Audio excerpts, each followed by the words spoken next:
Hi, my name is Britton Wolf, and today we're talking about Lewis Hallam and his theater troupe, and this is Dad History. We open this colonial story in London, England. Being born there, Lewis Hallam kind of hated it and was like, wow, this sucks. Lewis and his brother William were raised in a theatrical family. Their father was an actor who tragically died in a fight over a wig. But Lewis knew that in the name of theater, the show must go on.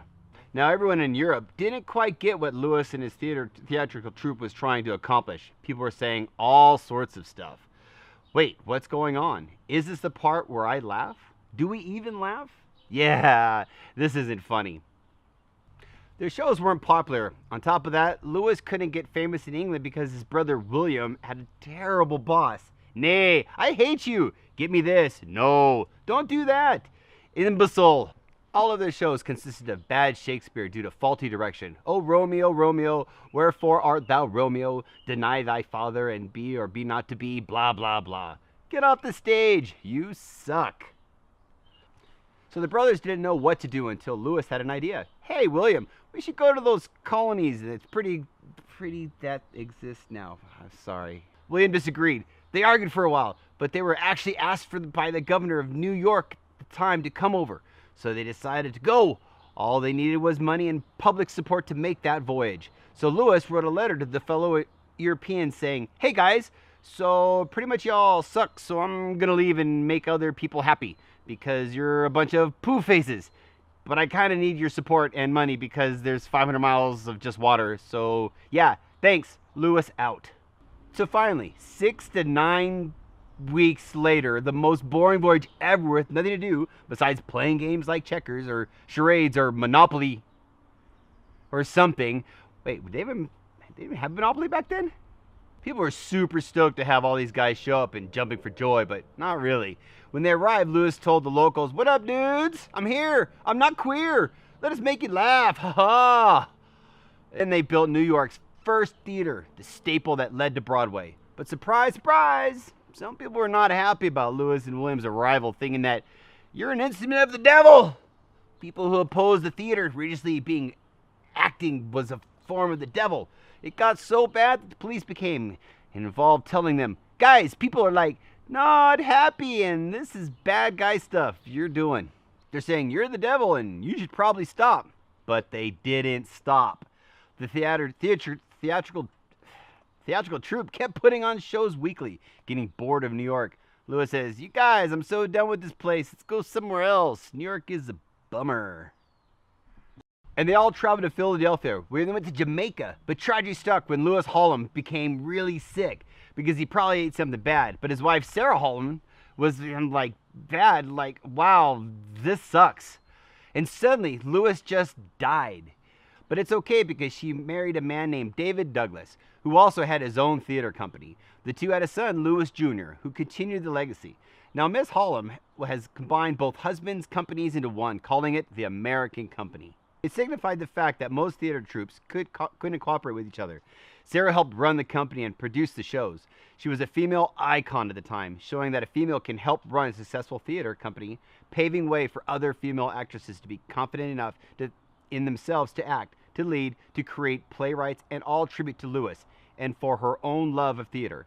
In some ways, she was one of the first females to pave the trail for women's rights. David made Sarah the main star of so many shows. He was like, oh, my lovely wife, you're one of the best actresses in the world. I'm going to make you the lead in all of my shows. Sarah was like, yes. Sarah proved that women can be lead actresses in America, something she could not have done without Lewis moving the company because the standards at American theaters were revolutionized from those of Europe, where women were shamed and accused of promiscuity, naughty, for acting on stage. Wait, where's William? Oh yeah, he's irrelevant now. Anyways, over the years, more and more began to join the American company. They began to produce different types of plays that weren't common in Europe. They were the first people in America to perform children's theater, as well as producing the first American tragedy ever, Douglas. David was all, since we're making the big bucks with all your shows, let's build more theaters. By spreading theater, more people had access to learn more and enjoy the shows? Enjoy the shoes by fruits being thrown at them. Pretty soon the media started writing about the American company. No newspaper has ever published a written piece regarding theater before, even in Europe. This was a huge accomplishment for the American theater for not only being accepted by the people, but also by the media. It was then when they realized something. Whoa, we're actually really short on actors and actresses to stay on our shows because we have so many going on all over the place and we need more people. Starting the beginning of casting people of color to play American parts and star in American theater productions, not just limiting it to white people acting like idiots. Yet they were still facing hostility. We need to stop this, like now. These people hate us and still continue to throw food. You're all cultists of Beelzebub. I think she means Satan? I love Satan! The solutions. Troupe members start aiming themselves with heckin' guns. They also started limiting what they produced and started writing scripts trying not to offend anyone. Censoring certain religious or social topics and aspects continues to be a major element in today's theater playwrights. Lewis Hallam and his family should be recognized as American heroes due to the successful examples that Lewis created.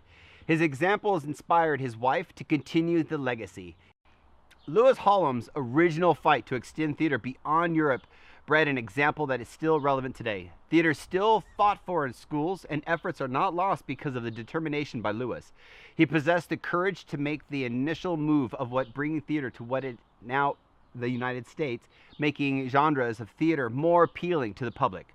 According to the recent studies from the American Alliance for Theater and Education, drama involvement fosters achievement, confidence, and the meaning theater causes a direct impact on our lives. Without Lewis bringing his troupe to America and his wife and David continuing on his dream, theater today would just be a Hamlet and the Odyssey on repeat. Sarah Hallam was one of the first early role models for women because of the empowerment brought from theater. The media now publicizes theater. The casting of people of color opened up characters and roles, creating more diverse cast. Yet, thanks to the Hallam,